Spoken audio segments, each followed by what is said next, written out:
ابھی ہمارے کل یہاں دیوبندیوں کا جلسہ تھا، اس میں ایک شخص وہابی حضور علیہ السلام کے بارے میں یہ کہہ رہا تھا کہ حضور علیہ السلام کو غیب کا علم نہیں ہے۔ انشاءاللہ عزوجل ہم آپ کو قرآن و حدیث اور تفسیر سے اور ان کے اپنے گھر کے حوالوں سے یہ بات ثابت کریں گے کہ حضور علیہ السلام کو غیب کا علم ہے۔ اللہ تعالیٰ نے حضور علیہ السلام کو غیب کے علم سے نوازا ہے۔ اللہ تعالیٰ نے قرآن پاک میں ارشاد فرمایا ہے، علمک ما لم تکن تعلم وکان فضل اللہ علیک عظیما۔ اس میں اللہ تعالیٰ نے قرآن پاک میں ارشاد فرمایا ہے کہ آپ کو سکھا دیا وہ کچھ جو آپ نہیں جانتے تھے، اور اللہ کا آپ پر بہت بڑا فضل ہے۔ اب اس آیت کریمہ میں اللہ تعالیٰ نے یہ فرمایا ہے آپ کو سکھا دیا وہ کچھ میں تو سب کچھ آ گیا، سب کچھ آ گیا اس میں۔ اور اس میں حضور علیہ السلام پر پھر یہ کہنا کہ حضور علیہ السلام کو غیب کا علم نہیں تھا، یہ قرآن پاک کی اس آیت کا بھی انکار ہے۔ اسی طرح قرآن پاک میں ایک دوسری آیت بھی ہے، وَمَا هُوَ عَلَى الْغَيْبِ بِضَنِينٍ، یہ نبی غیب بتانے پر وکیل نہیں ہے۔ جب حضور علیہ السلام کو علم غیب ہی نہ ہو تو اللہ تعالیٰ کا یہ فرمان کہ حضور علیہ السلام غیب بتانے پر وکیل نہیں، تو اللہ تعالیٰ کا کلام تو لغو ہوا، اور اللہ تعالیٰ لغو کلام کرنے سے پاک ہے۔ اس آیت سے بھی ثابت ہوا کہ حضور علیہ السلام کو علم غیب ہے۔ اب اس کی تفسیر میں علمک ما لم تکن تعلم کی تفسیر مدارک سے اس کی جو تفسیر ہے اس آیت کے تحت وہ ہم پیش کرتے ہیں، من امور الدین والشرائع ومن خفیات الامور وضمائر القلوب۔ تفسیر مدارک میں یہ فرمایا جا رہا ہے کہ حضور علیہ السلام کو دین اور شریعت کے معاملے میں علم سکھا دیا گیا، اور خفی معاملات کے بارے میں بھی، وہ چیزیں جو پوشیدہ تھیں ان کے بارے میں بھی حضور علیہ السلام کو علم سکھا دیا گیا، اور دلوں کے حالات کے بارے میں بھی حضور علیہ السلام کو سکھا دیا گیا۔ اسی طرح تفسیر خازن میں ہے، علمک من علم الغیب ما لم تکن تعلم، یعنی علمک سے کیا مراد ہے؟ علم غیب مراد ہے، یعنی اللہ تعالیٰ نے حضور علیہ السلام کو سکھایا، کیا سکھایا؟ علم غیب سکھایا، وہ غیب جو آپ نہیں جانتے تھے۔ آگے فرما رہے ہیں، وَعَلَّمَكَ مِنْ خَفْيَاتِ الْأُمُورِ وَأَطَّلَعَكَ عَلَى ضَمَائِرِ الْقُلُوبِ وَعَلَّمَكَ مِنْ أَحْوَالِ الْمُنَافِقِينَ۔ اب اس تفسیر میں دیکھو کیا کچھ نہیں بتایا، کہ تفسیر خازن میں یہ کہ حضور علیہ السلام کو غیب کا علم بھی دیا، اور خفی معاملات کے بارے میں علم دیا، لوگوں کے حالات کے بارے میں بھی مطلع کیا، اور منافقین کے احوال کے بارے میں بھی بتایا، اور ان مجرمین جو حضور علیہ السلام کو یہ کہتے ہیں کہ ان کو علم غیب نہیں ہے، ان بے وقوفوں کا بھی علم حضور علیہ السلام کو ہے۔ انشاءاللہ یہ بھی میں عرض کروں گا، حضور علیہ السلام اہل سنت کو پہلے سے بتا دیا ہے، یہ شیطانی گروہ کرنے شیطان کہاں سے نکلے گا، کہاں سے نہیں نکلے گا، اس کے بارے میں حضور علیہ السلام کا ہم پر بہت بڑا احسان ہے کہ ہمیں پہلے سے بتائے گئے ہیں، تاکہ ہم ان گمراہ لوگوں سے دور رہیں۔ اور اسی طرح ابن حجر مکی منہ المکی اشرہ قصیدہ حمزیہ میں بھی فرمایا ہے کہ حضور علیہ السلام کو بہت زیادہ علوم تھا، بہت زیادہ علم تھا، اور ان میں سے علم غیب کا بھی تعلق ہے،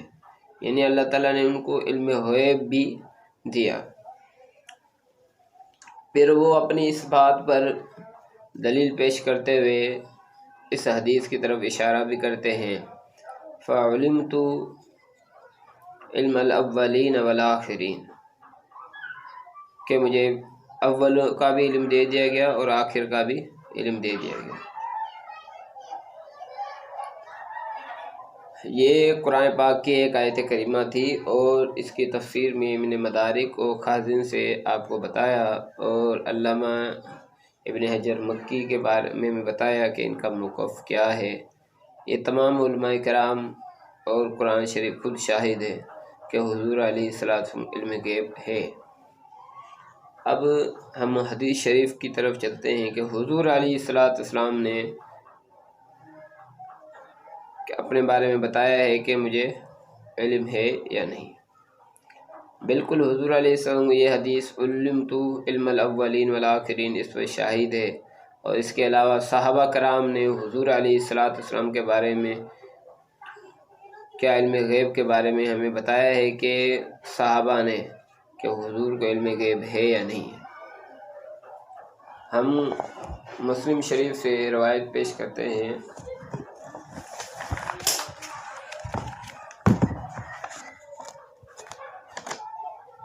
مسلم شریف میں ہے کہ حضور علیہ السلام ممبر پر فجر کی نماز پڑھائی اور ممبر پر چڑھے اور ہمیں خطبہ دیا، حتیٰ کہ پھر ظہر کا وقت آ گیا۔ اسی طرح حضور علیہ السلام ظہر کی نماز پڑھائی، پھر دوبارہ ممبر پر چڑھے حتیٰ کہ عصر کی وقت ہو گیا۔ پھر حضور علیہ السلام ممبر پر چڑھے حتیٰ کہ سورج غروب ہو گیا۔ اس فجر سے لے کر سورج کے غروب ہونے تک حضور علیہ السلام صحابہ سے کیا خطاب فرمایا، کیا بتایا؟ صحابی خود فرماتے ہیں کہ بما کان، یعنی وہ جو ہو چکا تھا، وہ جو ہو چکا تھا، و بما ہوا کائن، اور وہ جو ہونے والا تھا۔ حضور علیہ السلام نے دونوں بتا دیے،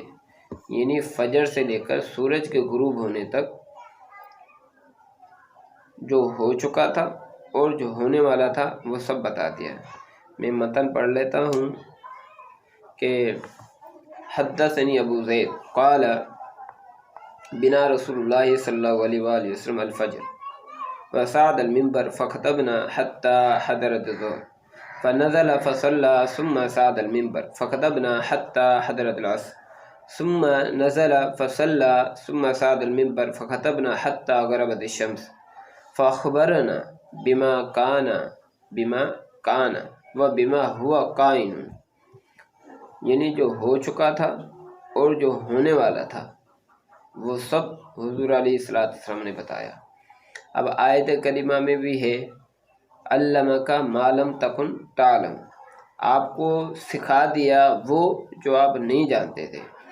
اب حضور علیہ السلام فجر سے لے کر سورج کے غروب ہونے تک یہ سارا کچھ بتایا،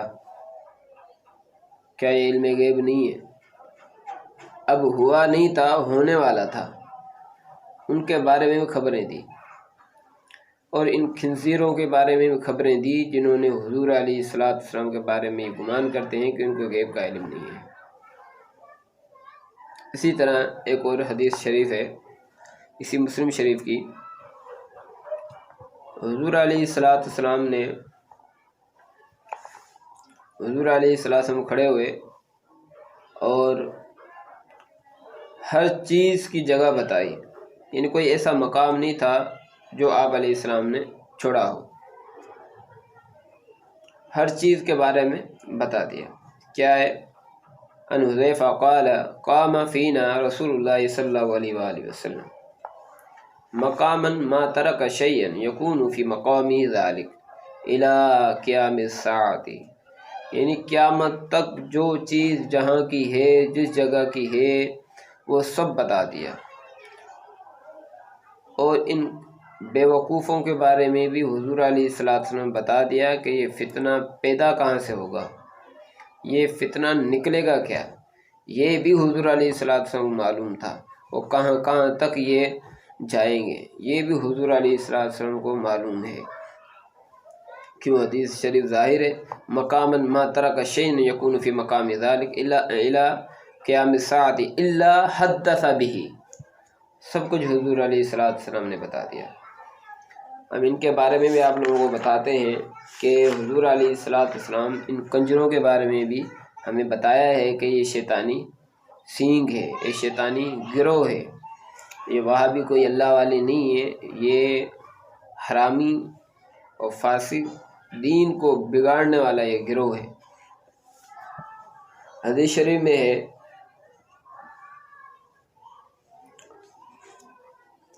عن ابن عمر انه سمع رسول اللہ صلی اللہ علیہ وآلہ وسلم وهو مستقبل المشرق يقول الا ان الفتنة ها هنا الا ان الفتنة ها هنا الا ان الفتنة ها هنا من حيث يطلع قرن الشیطان، فرمایا کہ مشرق کی طرف منہ کیا حضور علیہ الصلوۃ والسلام نے، پھر فرمایا اس طرف سے فتنہ ہے، خبردار یہاں فتنہ ہے، یہاں سے شیطان کا سینگ طلوع ہوگا۔ اب مدینے سے مشرق کی طرف آپ منہ کریں تو یہ نجد کی طرف جاتا ہے، اور نجد سے ہی ابن عبد الوہاب نجدی اس وہابی فرقے کی بنیاد رکھی، باطل نظریات والا یہ فرقہ بنایا، خیالی تصورات کا یہ فرقہ بنایا، دین میں بگاڑ پیدا کیا، اس نے کئی مسلمانوں کو بے دردی کے ساتھ قتل کیا، اور یہ کوئی پڑھا ہوا شخص نہیں تھا ایک دو کتاب کے علاوہ۔ اسی طرح ایک اور حدیث شریف بھی ہے، حضور علیہ الصلوۃ والسلام نے یہ عن سالم عن ابن عمر قال خرج رسول اللہ صلی اللہ علیہ وآلہ وسلم من بیت عائشہ رضی اللہ تعالیٰ عنہ، حضور علیہ الصلوۃ والسلام حضرت عائشہ صدیقہ رضی اللہ تعالیٰ عنہ کے گھر سے تشریف لائے، فقال فرمایا رأس الکفر من ہا ہونا من حیث یطلع قرن الشیطان، یعنی المشرق، فرمایا یہاں سے کفر کی جڑ ہے، مشرق کی طرف منہ کر کے کہا یہاں سے کفر کی جڑ ہے، یہاں سے شیطان کا سینگ طلوع ہوگا۔ اسی طرح ایک اور حدیث شریف ہے، یقول سمعت رسول اللہ صلی اللہ علیہ وآلہ وسلم یشیر بیدیہ نحو المشرق ویقول ہا ان الفتنة ہا ہونا ہا ان الفتنة ہا ہونا ثلاثا حیث یطلع قرن الشیطان یعنی المشرق۔ اب یہاں پہ حضور علیہ الصلوۃ والسلام کی یہ کتنی ساری احادیث ہیں مسلم شریف میں، یہ معتبر کتاب ہے حدیث کی، ان نجدیوں کے بارے میں حضور علیہ الصلوۃ والسلام نے اہل سنت کو پہلے سے بتا دیا ہے کہ یہ شیطانی گروہ یہ طلوع ہوگا، نجد سے طلوع ہوگا، اور یہ وہاں سے ہی اس کے بارے میں فرمایا کہ یہ کفر کا گھوڑا ہے۔ اور اسی طرح جب دعا کے لیے کہا گیا تو اس یمن کی دعا، ادھر نجد کی دعا نہیں کی۔ اب آپ دیکھ سکتے ہیں جن گھٹیا لوگوں کے بارے میں حضور علیہ الصلوۃ والسلام پہلے سے بتا دیا ہے کہ یہ شیطانی گروہ ہے۔ اب میں نے آپ لوگوں کو حدیث سنائی تھی نا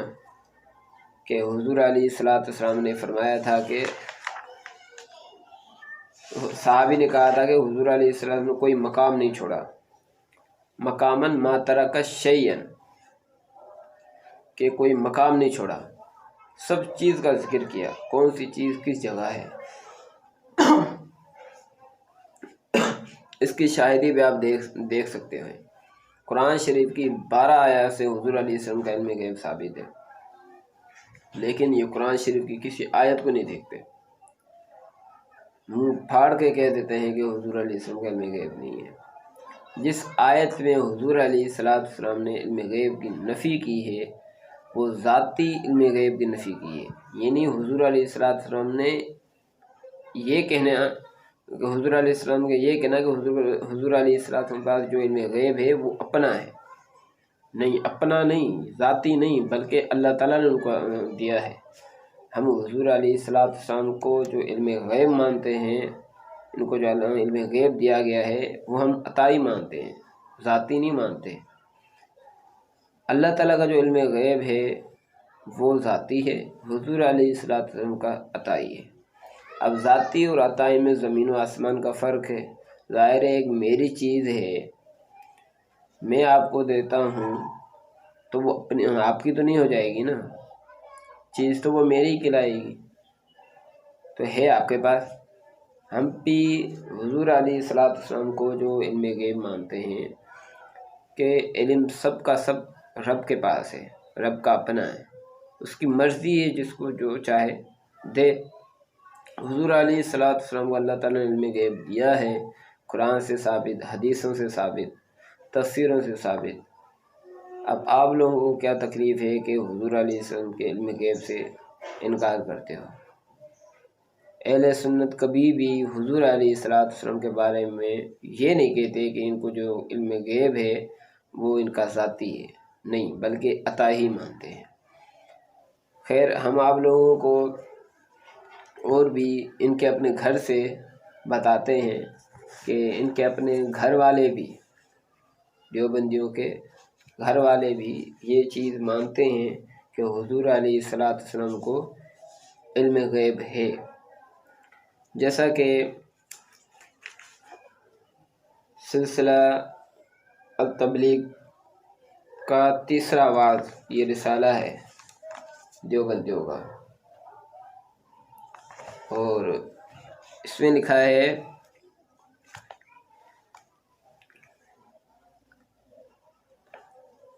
حضور علیہ السلام ہم جیسے نالائقوں کے حال پر توجہ فرماتے ہیں، علم غیب کی نفی کرتے ہو، اور یہ تمہارے باپ تو یہ کہتے ہیں کہ حضور علیہ السلام ہمارے حال پر توجہ فرماتے ہیں۔ تو حضور علیہ السلام اپنے روضہ انور میں ہیں، آرام فرما ہیں، تو ان کو کیسے پتہ چلا کہ یہ اشر فعلی فلاں جگہ پہ ہے؟ گھر سے علم غیب کی، کہ یہ مولانا خود کہتے ہیں کہ یہ جو لوگ کہتے ہیں کہ حضور علیہ السلام کو علم غیب نہیں ہے، اور دلیل بناتے ہیں حدیبہ اور حضرت عائشہ رضی اللہ تعالیٰ عنہ کے معاملات پر، جو ان کے واقعات تھے کہ ان کی خبر نہیں تھی تو لہذا علم غیب نہیں ہے۔ تو یہ حضرت ان کا قطب عالم حضرت مولانا شاہ حاجی امداد اللہ مہاجر مکی رحمۃ اللہ تعالیٰ علیہ کے حالات، ملفوظات اور تصوف سے سرشار مضامین کا مجموعہ، یہ ان کا رسالہ ہے۔ تو ان میں یہ لکھتے ہیں، فرمایا لوگ کہتے ہیں کہ علم غیب انبیاء اولیاء کو نہیں ہوتا۔ انہوں نے تو اولیاء کی بات کی کہ علم غیب انبیاء اور اولیاء کو نہیں ہوتا۔ میں کہتا ہوں کہ اہل حق جس طرف نظر کرتے ہیں دریافت و ادراک کے غیبیات کا ان کو ہوتا ہے۔ اصل میں یہ علم حق ہے۔ حضرت حضور علیہ السلام کو حدیبہ اور حضرت عائشہ کے معاملات سے خبر نہ تھی، اس کو دلیل اپنے دعوے کی سمجھتے ہیں، یہ غلط ہے۔ اب میں نے آپ لوگوں کو بتا دیا کہ حضور علیہ الصلاۃ والسلام کا علم غیب قرآن پاک سے ثابت، تفسیروں سے ثابت، اسی طرح احادیث